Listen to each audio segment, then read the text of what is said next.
पहलवानी कजरा का जमी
से हंसी हंसी बोले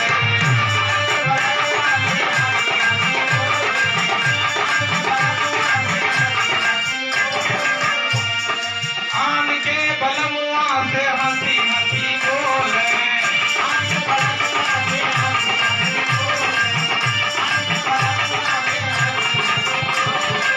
अपने बलम के दिखाई दे नखरा का जावई दे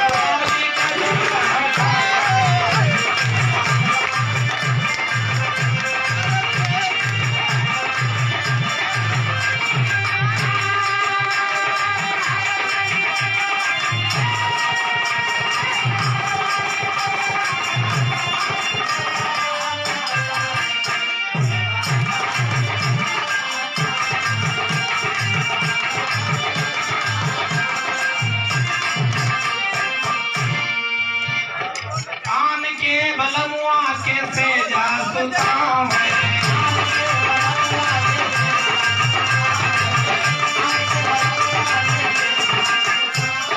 आन के बलमुआ के से जा सुताव आन के बलमुआ के से जा सुताव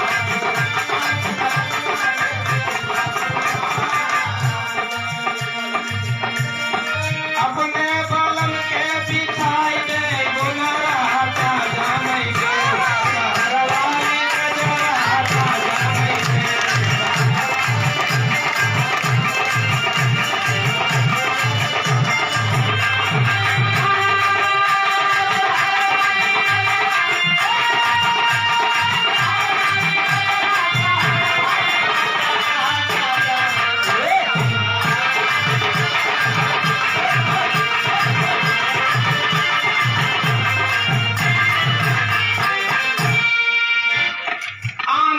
बलमुआ के महल अटारी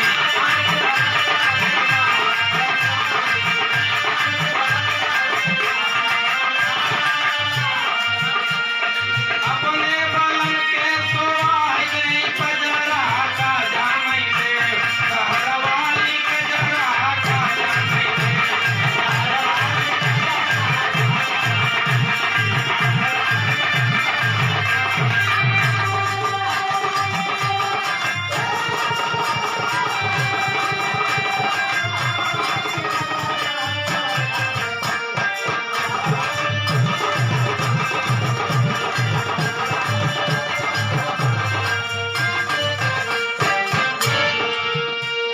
इसका अर्थ बता देना जरूरी है, नहीं तो आप समझेंगे कि ये कोई चरित्रहीन नायिका है जिसके विषय में गीत गाया गया है। ऐसा नहीं, ये जैसे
कृष्णा साहब जी क्या भतीजे हैं, जिला पंचायत सदस्य प्रत्याशी वार्ड नंबर 2 धनुपुर ब्लॉक।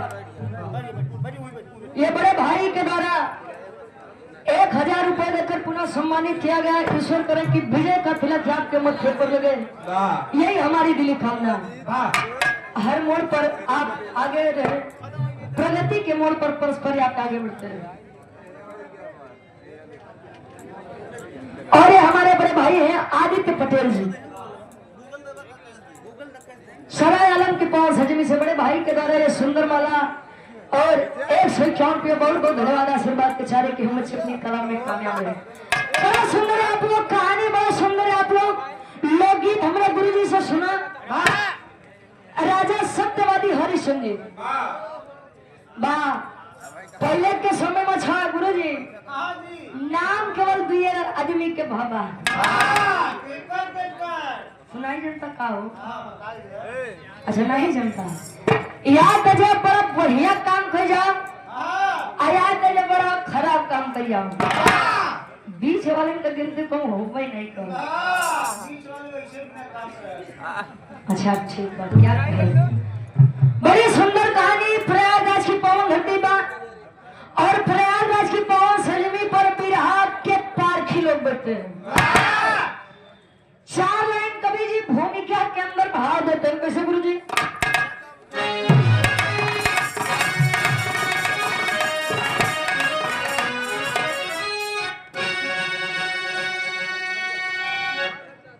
अंकुरित उर में होता यह अहंकार जब, अरे लुप्त हो जाती गरिमा है सब ज्ञान के। अधर्म की राह अग्रसर होता है मानव, अरे चाह हो जाती मिथ्या सब सम्मान के। असत्य पे सत्य की जीत होती सदा, अरे लाख कर ले भले अत्याचारी यतन,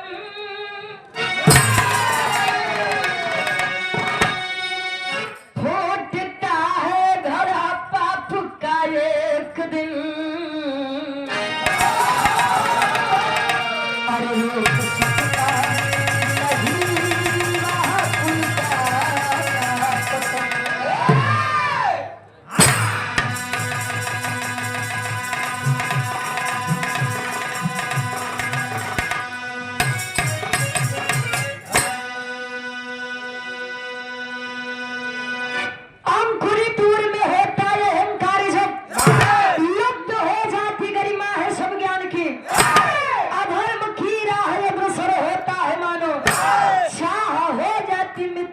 सम्मान की।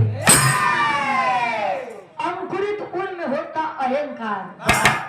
जिस किसी के भी अंदर अहंकार आ जाए गुरु जी, क्यों कहे कि हम सुंदर यही तले तो ठीक है बा, और क्यों कह दे कि हम ही अकेले सुंदर यही तले तो जान लोग के फिर अहंकार अपने सुंदरता के ऊपर क्या हो। बिरहा में बड़ी सुंदर गजल के भाव कोनो लड़का कोनो आशिक अपने बेवफा सनम में कहे। कैसे कहे?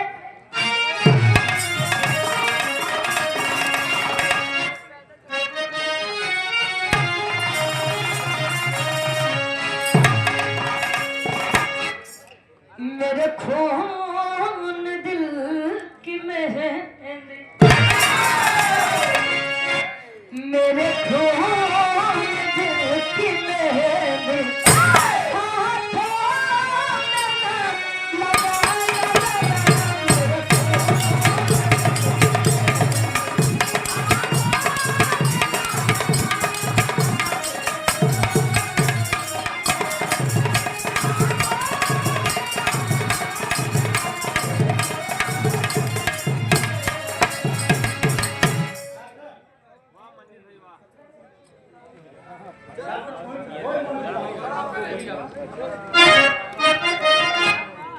अरे वाह, बहुत बहुत धन्यवाद बा, आशीर्वाद के चारे।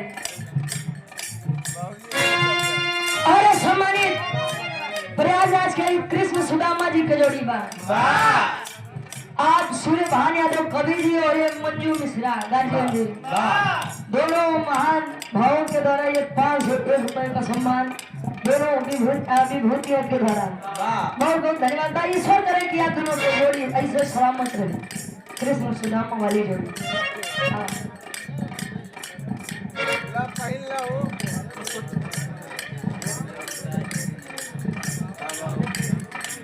और ये आप सब हड़ू दौरी वाले क्या कहना, मियाँ कपूरा बाजार सराय मुंगेश प्रयागराज वाजिद अली जी, ये सुंदर वाला 100 रुपया इस भाव का सम्मान है, बहुत बहुत धन्यवाद। लड़का आज मेरे खून दिल की मेहंदी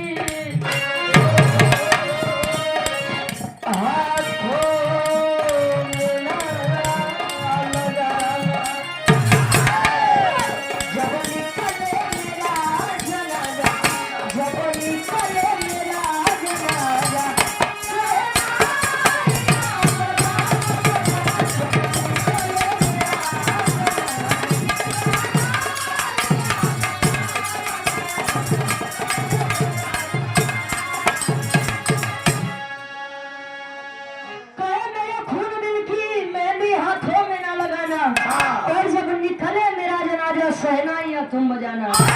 वाह प्रेम, प्रेम का मतलब त्याग भी होता है, नहीं त्याग के समय में बोल दी हमारे तो वो है इसे लाल की बड़ी कीमत बा मिली बात था ए में बड़ा संघर्ष बा, स्ट्रगल बा। कैसे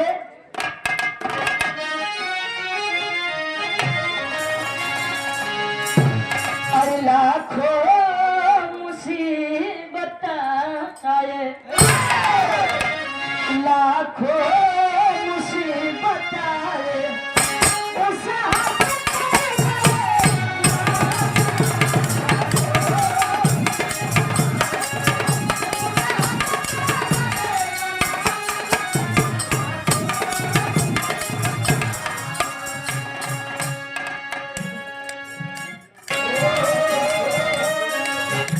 उसे हंस के गले लगाना, कर्मों से हो न बिछड़, कर्मों से हो न बिछड़,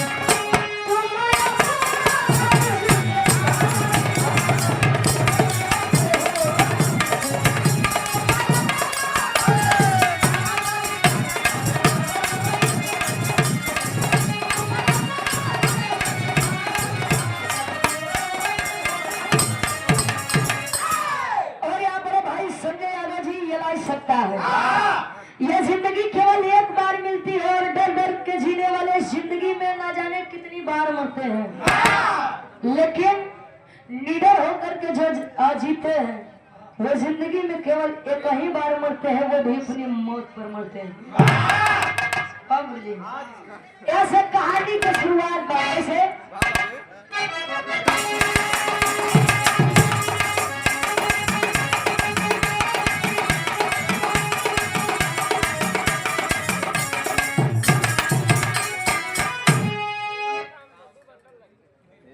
रामचंद्र बिंद जी खेदरपुर की 500 जी में से 21 रुपया और एक कार्यक्रम के आयोजक साहब कहाँ है?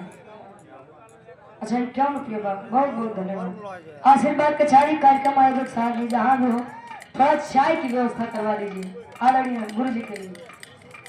और Shubham Bhojanalaya and family restaurant proprietor Shiv Prakash Patel उर्फ दादा, अरे क्या कहें, ये हमारे शिव प्रकाश पटेल दादा जी के द्वारा ये 200 रुपए का सम्मान, बहुत बहुत धन्यवाद। कहानी की शुरुआत बकस है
समय की कीमत यदि आज आप लोग नहीं करेंगे तो आगे चल के समय आपकी कीमत नहीं करेगा।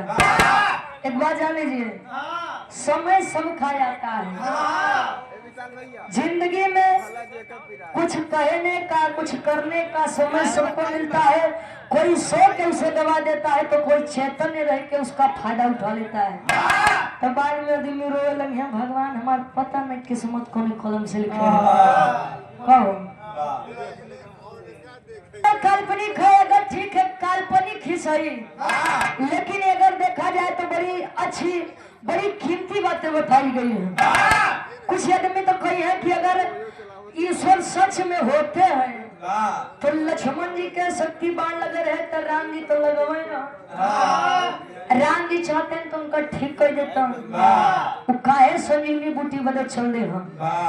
ये बताया गया है कि हमेशा दुआ पर ही भरोसा मत करिए, दवा पर भी भरोसा करिए। नहीं मरीज के जरूरत बात दवा के तू करत है दुआ। हाँ तो कुल नासे बबरू जी, हनुमान जी तनी सब विचार करिए आप लोग। प्रभु श्री रामचंद्र जी 14 वर्ष का वनवास करने के लिए गए। माँ सीता का हरण हुआ, चल अपने पूरी वानर सेना के संगे लंका नगरी पर चढ़ाई करे बदे। चले राम जी हनुमान जी से कहें, बेटा हनुमान अब तो लंका नगरी के नाश होई रावण के विनाश तो होई। हम चाहते हैं कि रावण के अंत करे से पहले अपने आराध्य यानी भगवान भोलेनाथ के तनी पूजा अर्चना विनती इबादत हो जाए। कैसे एक लाइन गीत लगत बा आदरणीय हमारे गुरु जी वाली तरह लगत बा कैसे। अरे बाप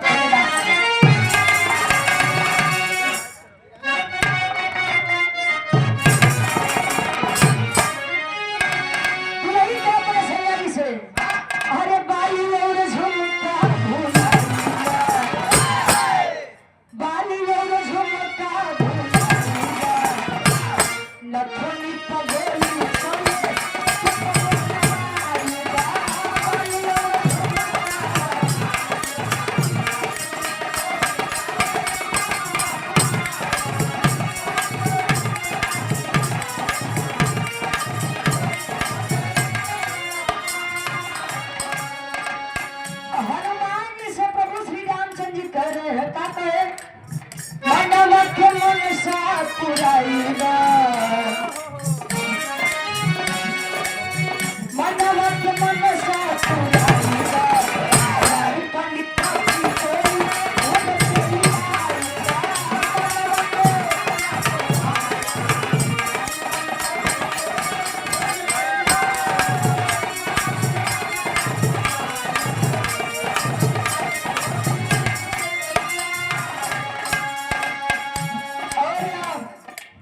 हफीज अहमद जी पूर्व प्रधान साहब जिला सचिव समाजवादी पार्टी गंगा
संसार का जो सबसे ज्ञानी पंडित हो उसे लेकर के आओ और शिवलिंग की स्थापना करवाओ। प्रभु श्री रामचंद्र जी की बात मान के हनुमान जी कहे कि स्वामी हम नहीं जाओ, हमके यारे रुके दा, हम आपके सेवा सत्कार करब केहू और के भेज दा। चले राम जी हनुमान जी से कहे कि बेटा हनुमान क्यों बार बार तुम्हें याद दिलाना पड़ता है कि जो कार्य आप कर सकते हैं। ए भैया चुप रहो थोड़ा सा, जाए। अब राम जी कहे कि बेटा हनुमान, जो कार्य आप कर सकते हो ये हमारे पूरी सेना में क्यों नहीं कर सकते। लोग बतावे कि हनुमान जी क्यों कर बोले याद दिया के पड़त हो कहो। अरे लाल जी यादव कोटेदार साहब, अच्छा बाबूजी यादव कोटेदार 100 रुपये भैया तय के दे जाए। अब यार हनुमान जी चल दिए, अच्छा उड़ान भरे, पहुंचा तय कहाँ ब्रह्मा जी के पास। ब्रह्मा जी कुछ देरी बाद जब अपने ध्यान से मत वह उठे, हाय बेटा हनुमान पवन पुत्र यहाँ पर कैसे आना हुआ। हनुमान जी लगा देखो कहीं स्वामी वैसे तो सब ठीक है बा, लेकिन बड़ा इच्छा लेके आप लगे आए हैं। कौन इच्छा? कहें कि स्वामी हमारे शिवलिंग की स्थापना करना चाहते हैं। उन्होंने कहा है कि जाइए जो संसार का सबसे विद्वान पंडित हो उसे लेकर आइए, इसीलिए मैं आपके पास आया हूँ। ब्रह्मा जी कहें कि ओ हो बेटा हनुमान, तब तो गलत जगह आ गए हो।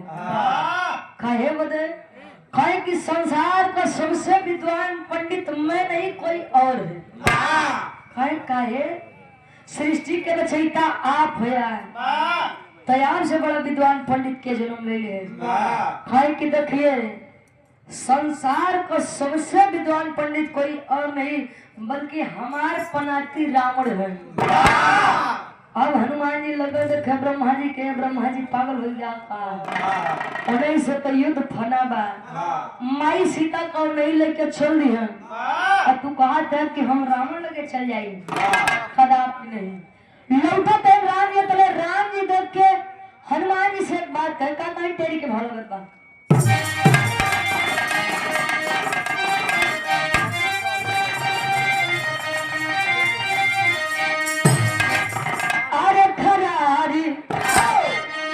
तब बजरंगी से कहे, अरे खरारी तब बजरंगी,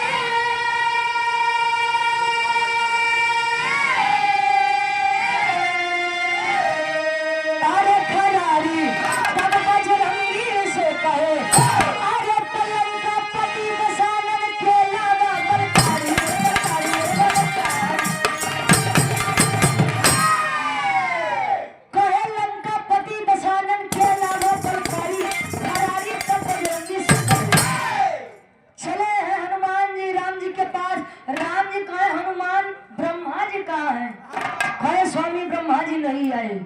क्यों?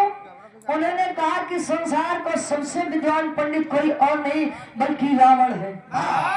खाए तब का करे ही चली आया, खाए मुझे यहाँ चली आया। अच्छा भाड़ा किराया कोई देता रहा समझ में।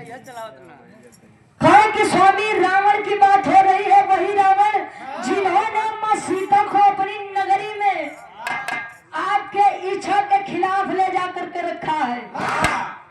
कहे कि देखो हनुमान, आज आप एक यजमान का दूध बन करके नहीं बल्कि एक योद्धा का दूध बन करके नहीं बल्कि आप एक लाचारी यजमान का दूध बन करके जाइए।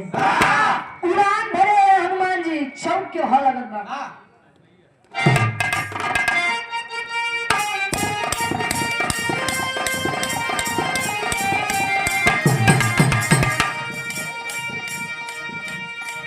भूले आवारा जी 7.5 20 रुपये बहुत बहुत धन्यवाद।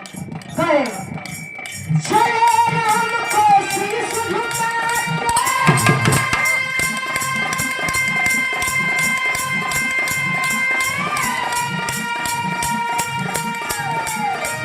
राम खरी गुड़े गाड़ी चले,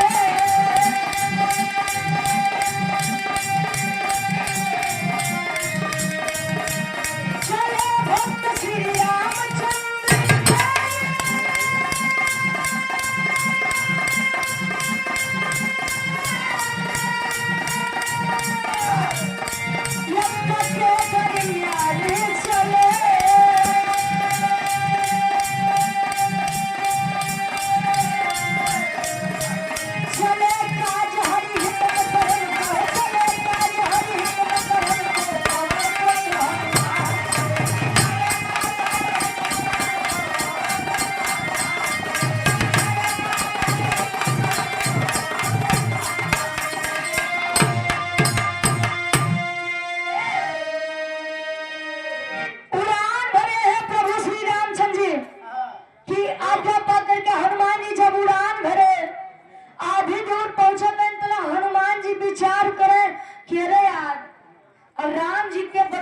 मान के यहाँ तक तो चली आए और रावण जी के ले जाए के बाद रावण जी अगर हमको यह हाल में देखे तो उखड़ जाए जइए तो हमें नहीं गुस्सा करके दरबार से बाहर भेज दिए का मतलब निकली।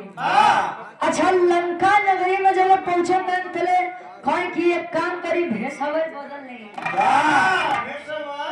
अरे अपन अगर रूप बदल ले गुरु जी तो ना ही पहुंचनी है आ ना ही गुस्से है आ ना ही आवे बदल मना करी। अच्छा हनुमान जी पहुंचे वृद्ध इंसान यानी बुढ़ावा आदमी के रूप लेके लाठी हाथ में लिए हिलत का पथ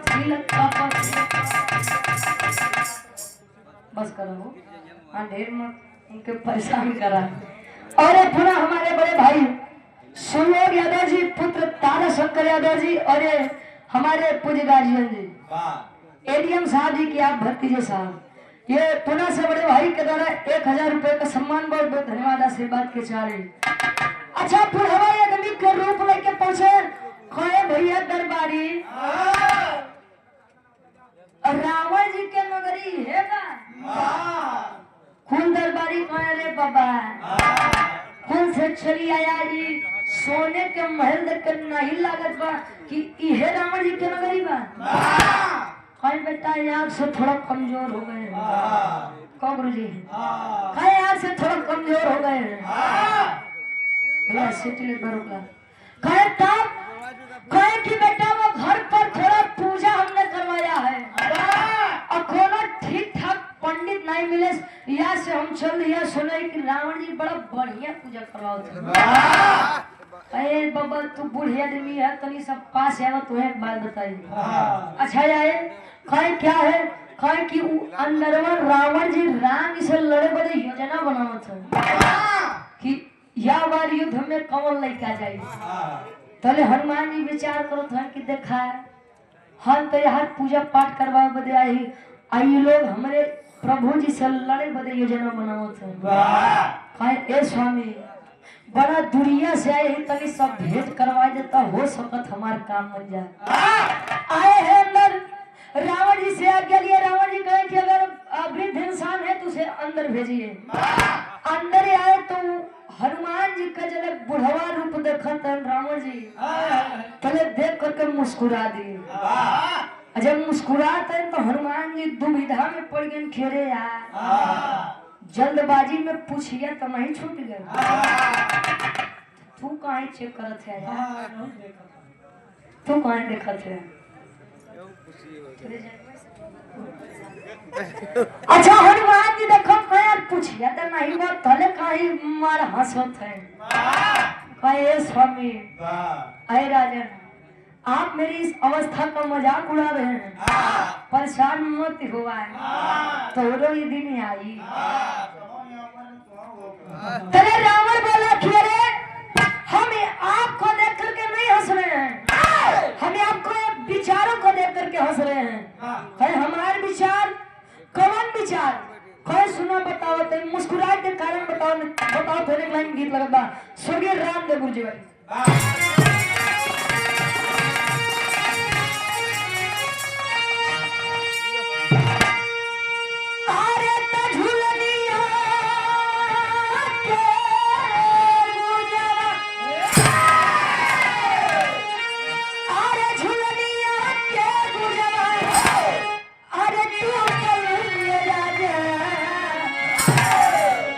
जमनिया से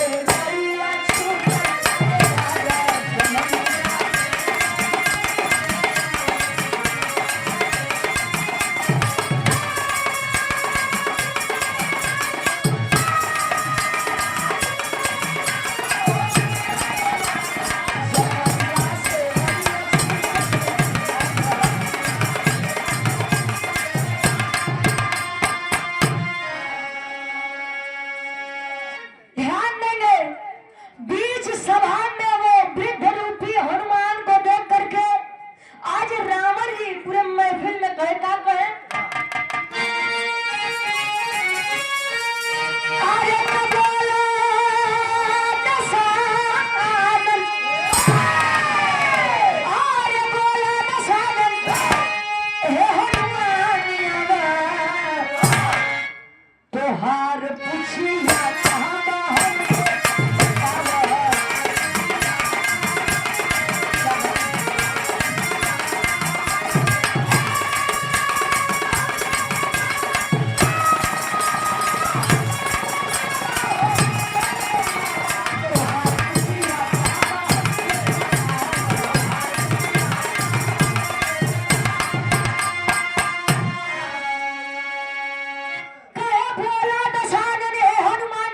तुहार पुछिया कहाँ बा हमके बतावा। हनुमान, हमें आपके इस रूप को देख करके नहीं हंस रहे हैं, केवल तेरे विचार को हंसते हैं। तुम्हें का लगे इसके हम तुम्हें भुला जाए। हनुमान जी कहे महाराज पहचान गया का कुल तो पूरी रास्ता यह सोचते आए कि नहीं जाना नहीं पहचाना, कुल योजना हमार खराब कर दिया। कहे कि वैसे तो बड़ा चालाक बानर है, इतना चालाक बानर हो कि बूढ़ आदमी के रूप लेके आया तो खेला बड़ा बढ़ियार बा। किस काम से आए हैं यहाँ पे? कहे महाराज जब जानेंगे हो तो सुना बताते कैसे अंतर करें ताना करने।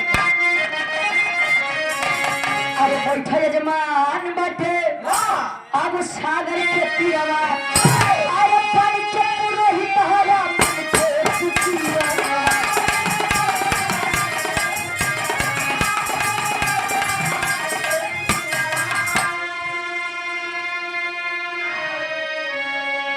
अरे दया पुष्पलिंग के, अरे आप शिवलिंग के पूजा दया तुहार पुछिया कहाँ है बतावा।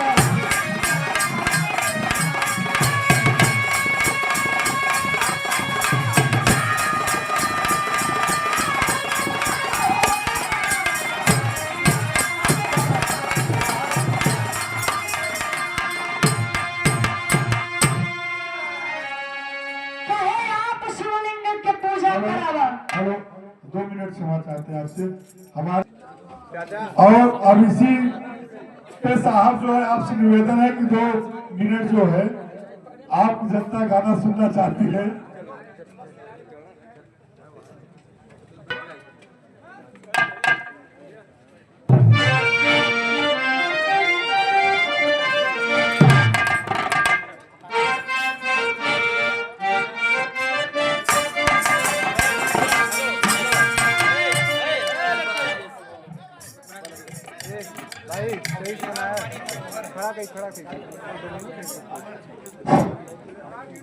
इतने बड़े कलाकार यहाँ गीत गा रहे हैं। श्री विजयलाल यादव को तो बिरहा का देवता कहा जाता है। हमारे संजय प्रमुख जी हैं बनारस वाले, वो कहते हैं भूत है बिरहा के। और कम समय में ही रुचि ने जो ये नाम कमाया, बहुत उपलब्धि है हमारे बिरहा के लिए। हमारी धरोहर है, हमारी कल्चर, हमारी संस्कृत है, तो इसको जीवित करने के लिए, बढ़ाने के लिए हम लोगों को भी सामने आना पड़ता है, प्रोत्साहित करने के लिए। तो हमारी पुरानी इलाहाबाद की दादा राम कैलाश गीत गाते थे, छायावादी रहस्यवादी गीत है। उसका अगर शाब्दिक अर्थ लेंगे लौकिक तो दूसरा होता है, पारलौकिक लेंगे दूसरा होता है।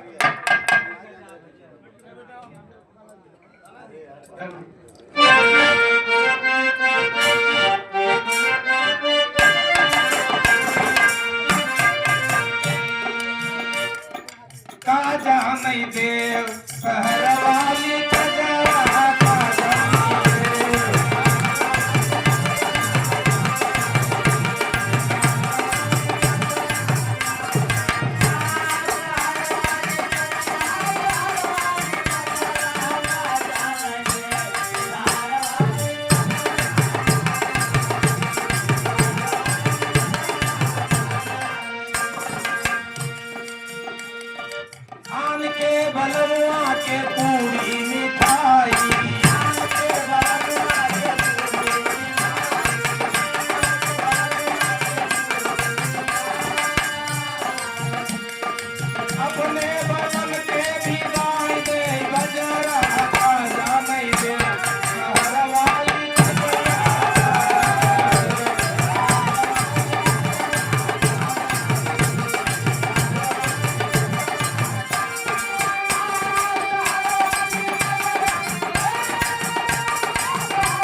आन के बलमुआ से हंसी हंसी बोले,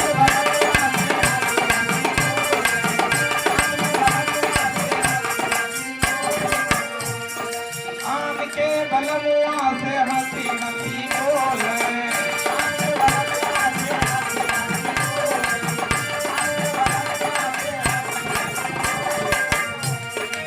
अपने बलम के दिखाई दे नखरा का जामई के हराई का जरा।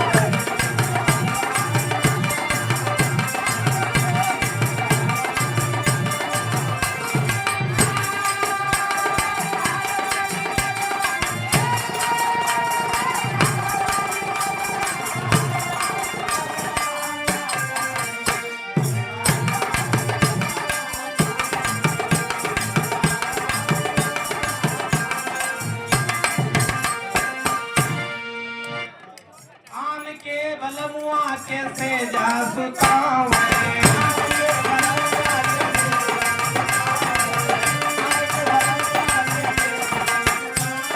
आन के बलमुआ के से जा सुतावे, आन के बलमुआ के से जा सुतावे।